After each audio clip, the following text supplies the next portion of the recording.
ఆయన సన్నిధిలో సాక్ష్యం కనిపెట్టిన దేవాతి దేవునికి వందనాలు. అవకాశం ఇచ్చిన దైవజనులకు వందనాలు. నా సాక్ష్యం ఏంటంటే, మా అమ్మకి ఇంతకు ముందు ఒకసారి నేను సాక్ష్యం చెప్పానండి. ఈ రైట్ హ్యాండ్ ఇండెక్స్ ఫింగర్కి చిన్న ఎలర్జీలా వచ్చి స్కిన్ అంతా ఊడిపోయినప్పుడు హాస్పిటల్లో చూపించగా దేవుడు గొప్ప కార్యం చేసి స్వస్థపరిచారు. అయితే డెర్మటాలజిస్ట్కి చూపించినప్పుడు ఏమన్నారంటే, బట్టలు వాష్ చేసే సోప్ ఉంటుంది కదా, అది పడట్లేదు అని చెప్పి దాన్ని మళ్ళీ యూజ్ చేయొద్దని చెప్పారు. అప్పటి నుంచి ఇంట్లో అమ్మ అది యూజ్ చేయట్లేదు. ఇంట్లో మా డాడీ కానీ మా అన్నయ్య కానీ ఎవరో ఒకరు హెల్ప్ చేస్తారు. అప్పటి నుంచి అది యూజ్ చేయడంతో నార్మల్గానే ఉంది, అది వాడకపోవడంతో. తర్వాత ఒకరోజు వాళ్ళు ఏమి వాష్ చేయలేదని చెప్పి నెక్స్ట్ డే మా అమ్మ మళ్ళీ దాన్ని సోపు వాడి బట్టలు వాష్ చేసిందంటండి. అది చేసిన 2 డేస్కే ఈ ఒక ఫింగర్తో పాటు మిగతా ఈ 3 ఫింగర్స్, ఒక లిటిల్ ఫింగర్ తప్ప 4 ఫింగర్స్కి ఇచ్చింగ్ స్టార్ట్ అయిందంట. 2 డేస్ కంప్లీట్గా ఇచ్చింగ్ వచ్చి మా అమ్మ బాగా దురద పడుతుందని ఇట్లా అనేసరికి 2 డేస్ తర్వాత ఈ టిప్స్ దగ్గర మొత్తం స్కిన్ అంతా ఊడిపోయిందండి. 4 ఫింగర్స్కి మొత్తం రెడ్గా రాయిలో వచ్చేసి స్కిన్ మొత్తం ఊడిపోయి ఫుడ్ కూడా తినలేకపోయిందంట. మళ్ళీ నాకు ఫోన్ చేసి మా నాన్న ఇట్లా చెప్పారు, వద్దన్న మళ్ళీ ఇట్లా చేసింది, 4 ఫింగర్స్కి ఇట్లా అయ్యిందని చెప్తే మా మామయ్యకి ఫోన్ చేసి హాస్పిటల్కి తీసుకెళ్ళమని చెప్పాను.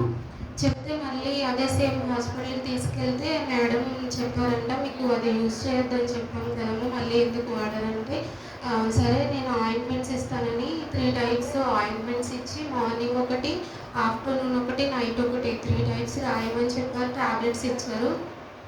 అది ఇచ్చిన 5 డేస్ యూజ్ చేస్తూనే ఉంది. మళ్ళీ 6th డే హాస్పిటల్కి రమ్మని చెప్పారు.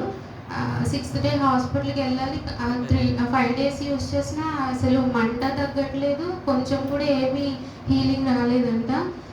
6th డే హాస్పిటల్కి వెళ్ళాలి కానీ ఆ రోజు మా చర్చిలో 7 గంటల స్తుతి ఆరాధన ఉందని చెప్పి రేపు వెళ్దాంలే, ఈరోజు చర్చ్కి వెళ్దామని ఆ రోజు మంగళవారం అండి స్తుతి ఆరాధన ఉందంటే ఆ రోజు చర్చ్కి వెళ్ళింది. చర్చ్కి వెళ్ళి ప్రార్థన కంప్లీట్ అయిపోయిన తర్వాత స్వస్థత కోసం ప్రార్థన చేస్తున్నప్పుడు ఎవరికి ఎక్కడైనా బలహీనత ఉంటే అక్కడ మీ కుడి హస్తం వేసుకుని ప్రార్థన చేసుకోండి అని చెప్పినప్పుడు మా అమ్మ ఈ రైట్ హ్యాండ్ మీద ఈ లెఫ్ట్ హ్యాండ్ వేసుకుని స్వస్థపరచుదేమో, నన్ను క్షమించండి, నేను ఏమన్నా పొరపాటు చేస్తుంటే అని చెప్పి క్షమాపణ ప్రార్థన చేసుకుని స్వస్థత కోసం దేవుని స్తుతించినప్పుడు దేవుడు అనుకోని రీతిగా గొప్ప అద్భుతం చేశారు.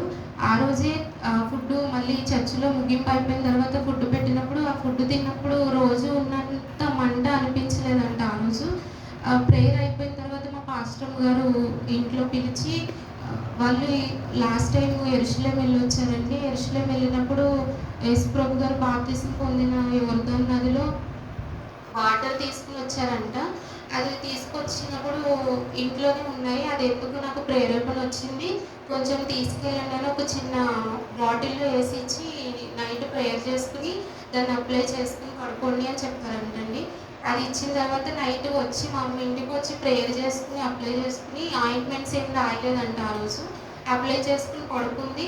పొద్దున కల్లా ఎక్కడైతే ఆ స్కిన్ డెడ్ స్కిన్ అయిందో అది మొత్తం ఊడిపోయింది.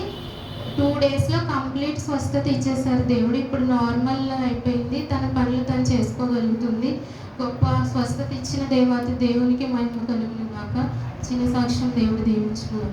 ఆరోగ్యంలో స్వస్థత కలిగజేసిన దేవునికి స్తోత్రాలు చెల్లిద్దాం.